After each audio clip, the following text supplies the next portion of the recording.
e nanga o si de timmi haray ide weltori ko ɗum woni moɓagol en fof fotten e nde ɗo nokkure haray noon mi weltike moƴƴa hewtugol ngal ngol kañum kadi tampere fof waɗade lawol ngol haray kamen hewtuno kadi nde sannede taɗe weltora ɗum ɗon fof haray min torki Allah yo gon ko ɓuri moƴƴude jotti e golle e senani ɗen ɗe yo Allah timminde e jam moƴƴere o jaɓanen kañum kadi kala ko waɗa ɗo ma ko yewta ɗo tellen ma fi dina kam haray e ngala jotinde ko salmingol ɗon toon. Assalamu aleykum wa rahmatullahi wa barakatuh. بسم الله الرحمن الرحيم الحمد لله رب العالمين صلى الله وسلم وبارك على نبينا الامين وعلى اله وصحبه وسلم تسليما كثيرا. عليكم أني تنو ينتبه معكم بدو الشيخ خالد إبراهيم أبا بين جانغو كانغول تبينو عليكم مونادو رمو يهود بين كذي كي دي نيون دتا بايوكا takol ko wonda do geli belo ko gedal be modon be dalal ba do kono hande e del leedi men lagnani tele kalamu ko belo woni dimmo halfinaɓe dina ɓe leedi ɗin fou kamɓe woni secrétaire général des affaires religieuses adjoint leedi ɗin fou kalama gol dina kan ɓeɗo woni ɗimmo ka ɓeɗo yiya o haray ko kolne dumbuya woni ɗon si ɓurɗo ɓurɗo ɓe wonde dow alaɓa haray ko geɗal mawɗo e yetto Allah e ɗum ɗon moƴƴi geɗal mawɗo ɓanike ga yahi ka fo fotti ɗon awa fo ka saafi peɗare ɗon fi sendugol ko kafako Allah arsikiɓe heɓugol wona on poste e hoore ko lagine fof kafi haray ko yettugol Allah moƴƴi ɗum anndi haray geɗal ɗo moɓɓe eɓe fiiwde du'aji moƴƴi no jaabade e maɓɓe si tawi noon neɗɗo Allah teddinirimo laamu imo haana teddinede tawi non min o komi belɗan min o komi ɗo iri o min e ɓe makko mi gore oɗo e ɗum to ɗum ala ɗon kalamu o haani ko teddingol ɓay joni hara wona siɗɗo men arno ɗo kala goɗɗo wolta ɗo fi dina hay fusta ma on tigi jicci yeeso makko to ini ko honɗo men watta ka administration ko wona noon ala fi laamu ngun ko wona noon joni noon tawɗa joni daaro ɓay ko siɗɗo an ni ko ɗuma aray mi jonittamo teddungal gal aray koye tornoɓe Allah subahana taala yo Allah o tabi tinnuɓe ɓeydanaɓe yo Allah hokkoyɓe poste jano ka diina no moƴƴino ka ɓe teddine ɓe duwane halfine gongol ka laamu no moƴƴi e tedde ɗen fofol teddini halfinegol ka diina tawi an golle ma de ko yaggalagol diina kam haraɗo ko yettude Allah moƴƴi ɓay no woni halfinaɓe goɗɗe ko jende ko kono golle maɓɓe ne kaɓe fuɗɗi ha kadi hatti fi diina ala nder ɗo aɗa ɗum ɗo ko teddungal moɗon ko enen fuu mari teddungal ngal kono aray ko kabiran ummo wona waɗede aɗa ko ɗum falno anditinde ɗo jarama jasakumullah khair. Assalamu aleykum wa rahmatullahi wa barakatuh. gelgi ko docteur mas ko hara ittade ɗum ɗo nawonde mara ko ɗiɗina ɗum ɓe jangi ko juɗorɓe kadi gola ngala bange ha ɗon gasi e gandal porte ɗon yimɓe ɗuɗi ɗo ha ɗo heewi ɗon gasi ɗum ɓe ɗuɗi ka bangal dina kadi ha ɗon kaɓe duɗori kadi ka bangal dina kadi to fi alqouranare Allah ne to ɗum si wi'ama fi qur'ana e lagini har natawderen ka bangal likalamu hara ɗon kadi koɓe yeeso ɗum façon no qur'ana jangirde ɗum fof so wona noon sabbu tawde piiji ɗiɗi gogo ko laamu ngu woni ɗo e tawde makko toon no ɓitti e wiyano e karmo koyen waɗanemen ɗum men nana kono gogo ko lambe men suusata wol ɗum ɗo tan ɗiɗi o ngomo toon ɗo ɓitti aray programme de bunu woodi kono yallah hokku en tammude aray niveau international aduna o fuu ɓe irritana tawno ɗo façon kala no qur'ana jangirde ha hewti nelaɓe hiɓe andi ɗum ɗo min tan komi seeɗe miɗo andi kaɓe duɗi ɗon miɗo andi ɓe duɗi e junngo mum miɗo andi ɓeno kayidiji buy ko ɓe hettata miɗo andi ɗum ɗon buy kadi no nder ɗo no andi ko na kay ko min woni wowude e juulirde nelaɗo sallllahu alayhi wa sallam kadi ɗum waɗi ɗon haray ɗum ko ɓe hippori ka diina wata jamanu sikkuko ka diina tumɓe andi si ardi kadi yuuriwol kala no arda ka ñaama ɗon kadi haray ɓe wawi gerdede dow ton kadi haray ƴenɓe fottori ken noon docteur e maakiri noon yo Allah tabiti walla ɓeydan e sugu maɓɓe buy haray eɓe wonani e waaɗo haray ko ɗon ɗum feere haray docteur e yaafoto haray jasakumullahu khayran ay non ɗo ɓe lamɓe kono ɗo ka maɓɓe ɓe jannguɗon warsi on gukkunni awa ɗo ɓe worsaki warsi on gukkunni almimi dusata docteur ɓe maaki ɓawimam ɗo haray so maaki o chef o ɗo men ɗaɓe chef o kadi juulirde gam no yalti ko yaasi ɗo docteur maakere ko memmanɓe warsi on seeɗa ɗum aray ko excellent gelɗe ɗo haray ko min fawɗi iwde haray so min ɗum mi dusata ɓay noon iwri dow docteur maaki ko memmanɓe warsi on seeɗa jonimama no mari maaka اللهم صل على محمد وعلى ال محمد وسلم وإن الذين أحمقوا ويذكركم بما تكملتي ونصبتم سهرتي كجسد جد على قرآنكم فوق يتنكر وانكر واتيسوا بيما عندكم من قلتكم ما مشروا بأمن قلتكم باب لا بأمن قلتكم لين لا بأمن وبين قلتكم كيما قلتكم بأمن ala tabadi madani yambe ndaibu lagilebu dina ndaibu sebule ma do mama mutu ko ndaibu lagilebu ndaibu islam awala ka behemti ko yuma ko gango ko bijingo ko yana na ko yana kala ko buwete kala ko matete kala no wadete e watie so kiyama ko ndaibu lagilebu kambe kadi ngara kero alla ko daali teddine ikramu daybi ikramu daybi farida walaw kana kamɓe noon ɓe tawaka ko wiyaɗon ko kamɓe ko ka islamu allah teddiniɓe e laawol ngol a joni ɓe tumɓiɓe ɓomɗuɓe watte sokeje mum hewtineɓe kala ko masataɗo hande kon allah tumminiranienɓe e ono heddinno maɓɓe julɓe talibaɓe heddiɓe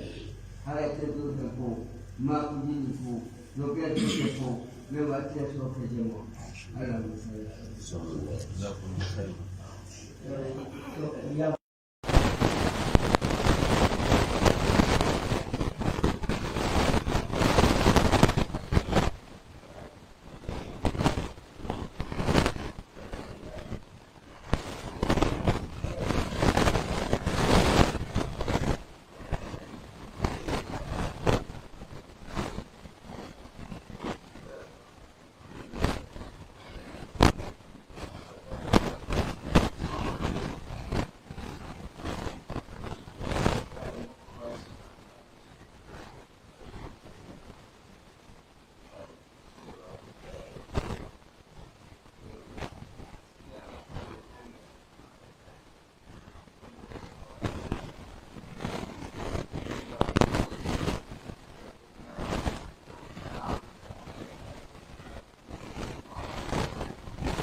Aku jangi luar song yang karai ilande di bundo Quran yang bertemu dialog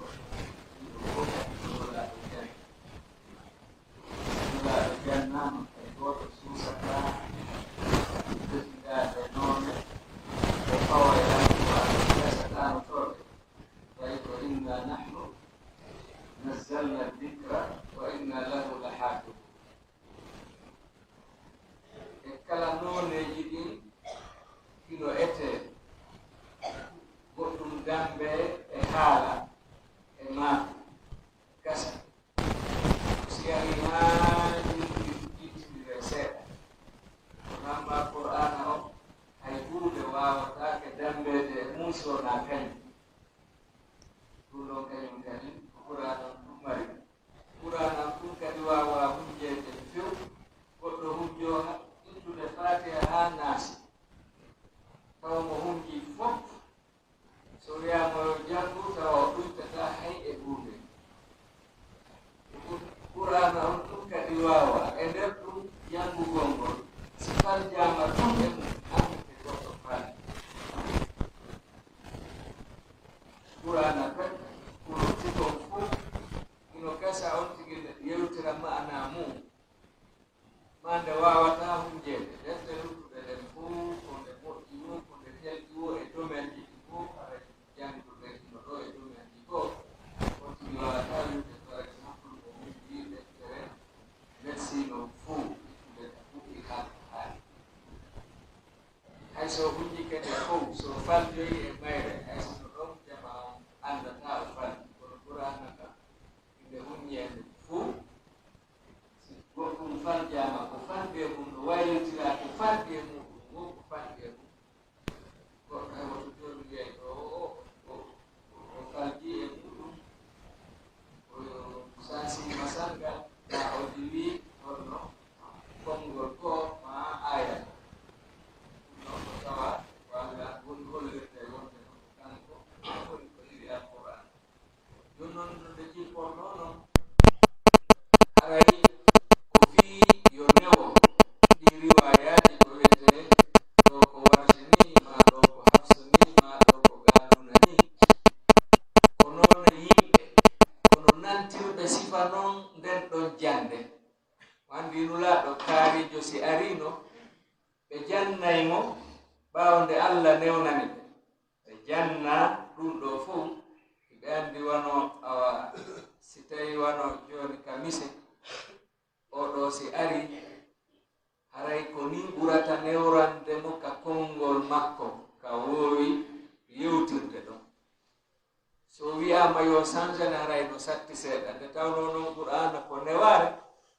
ɓe janniramo noon ɓayi ko noon kadi kamɓe ɓe mooɓi fof no janngirte noon fof joni kamise ɗen janngude wano warsa on ga e wi'ayi almuminuna ne آمن الرسول بما أنزل إليه من ربه والمؤمنون كواسو ودو بجاني روبي والمؤمنون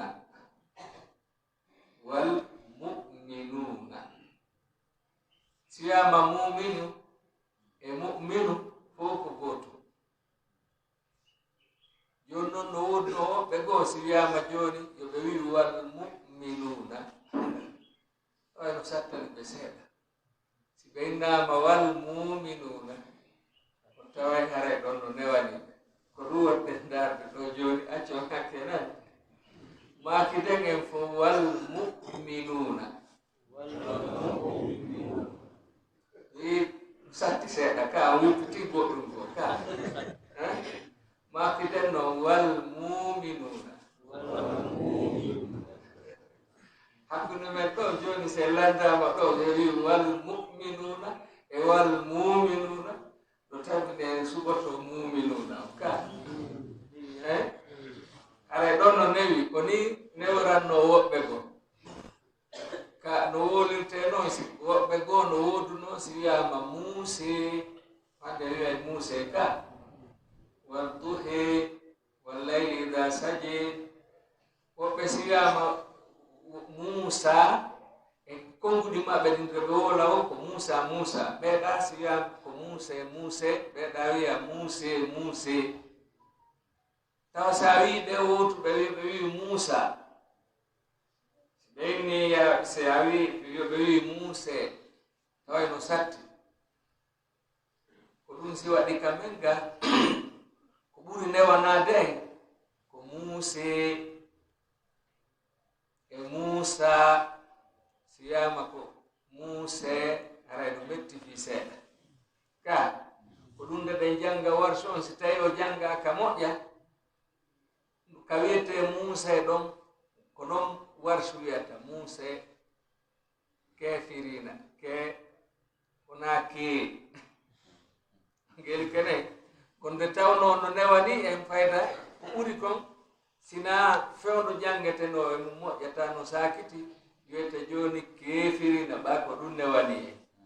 ka kon ɗiɗiɗno hiɗe ka konguɗe men sen accon hakke nan na jannugol wonɓe se wi hoore re e wi reedu fof ko ra ka reedu e hoore e wiyata hoore ka kono ko ɓuri newanade en ko re o ko ɗum si tawi nde warson no jange wonde woɓɓe ɓe ñombitay seeɗa ɓe naɓa ko wiyete imala kon ɓe jangira ɗum ɗon ko wiyete taklil kon kono ɗum ko piihol tosokoytu kono ko newnugol ngol mo kala no newnanori ɗum wonulaɗo ɓay hino newnana yo jannir jama on ɗum ɗon ɓe janna ɓe ara ɓe tampinali ɓe moƴƴa ngel kenen ara o yafoto joni jange ɗogaje seeɗaje ay ko bimɓe ni jange amana rasul bima usila ara ɗum kadi ko hijabu men fatore ɗum allah men أعوذ بالله من الشيطان الرجيم بسم الله الرحمن الرحيم آمن الرسول بما أنزل إليه من ربه والمؤمنون كلنا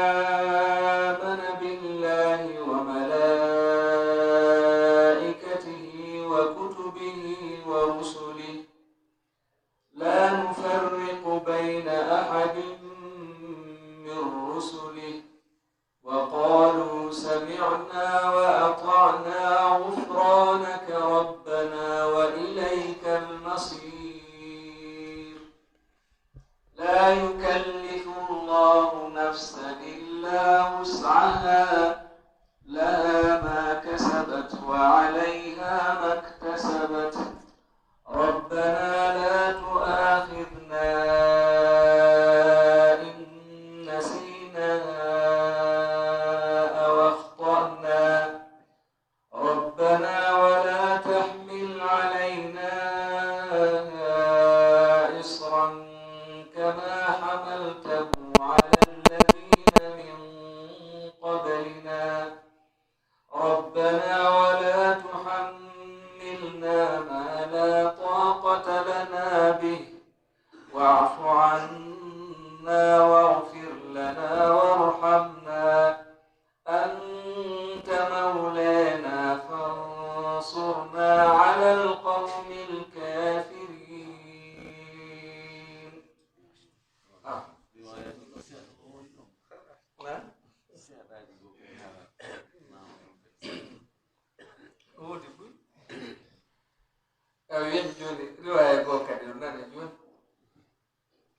آمن الرسول بما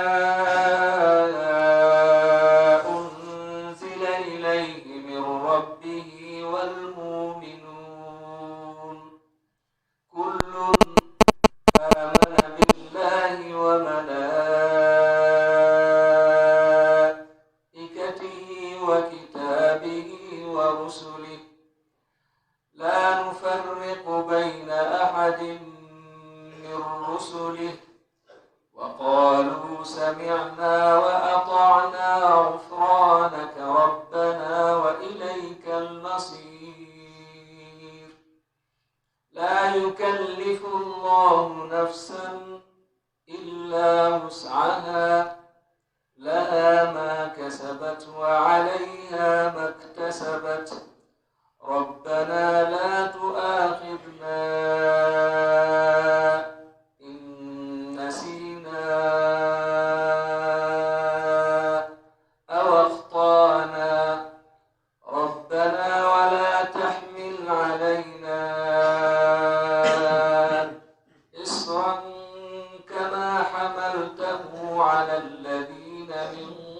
قبلنا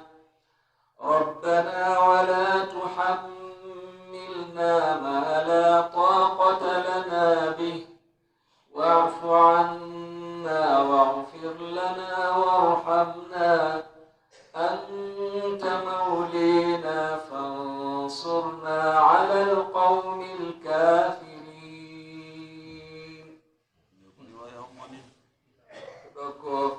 قراءة الإمام حمزة كبيرو بيدون أنو برنو نانترد نون كيدو جانجي هذا إني راكي kono na kamɓe fuɗɗi no wirɗe noon ko nulaaɗo jannuno ɓen janni woɓɓe haa kamɓe ɓe jooɗani jannirgol ni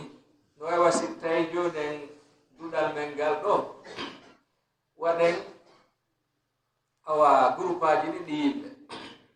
wiyen ɓeeɗa onon jannge hafso ɓay ɗum ɗon no annda wiyen ɓeeɗa janngen warso jooni noon ɓe janngooɓe warsoɗa tawa joni ko ɗum ɗon tum ɓe jannata ɓe jannga ɓe tabita ha goɗɗo wiye hakke ko oɗo nantiri inde ɗo joni men innimo noone ki jangin ɗo ko warsi ngeli ke kaarijo ki jangin ɗo no ki jangira ko kaarijo wona anditeɗe fii ko wano noon ɓeɗa kadi wonira noon ha saakito kono wiɗen ɗi fuu koye nulaɗo ɗi iwri ko ɗum ɗi waɗira ko newnugol on andi ka arabu ɓen wano jannguɓe arabu ɓen fof no geli ko ɓuri sattude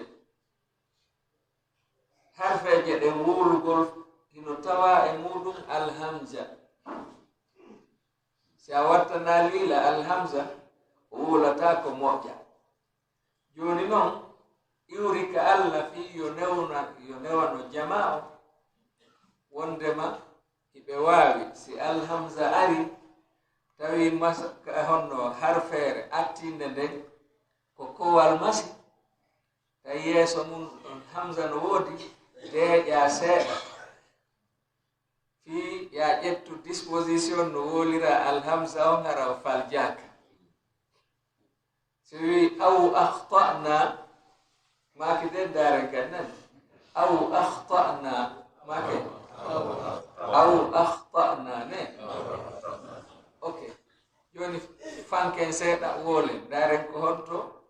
ɓurata wallita golle wolugol fi alhamza on kono ko si owtama se owti kadi hara ɗawa jokkinirde hara ella ala se wi aw akhtana eyine ko ɗum woɓɓe goo wasi ka riwaya men on si alhamza on ari tawi ko kowal atti haray koye alhamza on riiwe o itte masal alhamza on naɓe e halfeere marnode kowal nden ko ɗum si ɗen wiya qula audu bi rabbi nnasi one ko qul audu bi rabbi nnasi ne joni waɗen hon ɗum e yi qul ko kowal yeeso mum alhamza joni noon fiino newora allah newni kadi joni ko a ƴettu masal alhamza on masira kowal ngal ka woni ɗon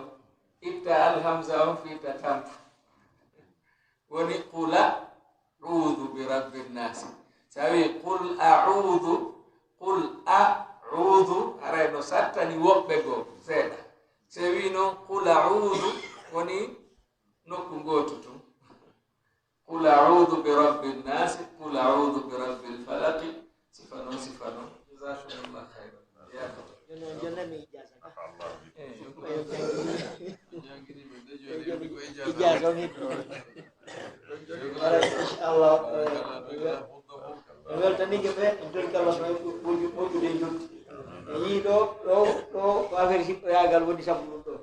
aray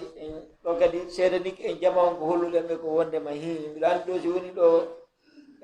ɓe jangga e façon ji ɗin fof en harata goye ɗo ɓa so ɓurana janggama julɗo harata kono ɓay joni tañji ɗin haray no golleji so tana joni jama on yaafo ɗo ɗe daroɗen ɗo continue en ko hikki ɗo kon aray wiɗen en fof en hewtu ko alajji malal en ɓe nodditi jama on bilbiloɗen tori noon jama on jeeji fi allah kala towɗo mara ngan to fantugo aray hewti ɗon كانوا دون مارينغانتو على لا ضرر ولا ضرار إن شاء الله وجزا الله جميع كل خير